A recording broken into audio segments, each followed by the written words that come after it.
And that's our location right there. We're at the Student Service Center 1. We're actually next to CV2.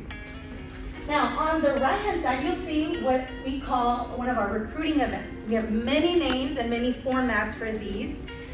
So this one right here is an example of a career fair, or in some cases, a career mixer. How many of you have been to one? A career fair or a mixer?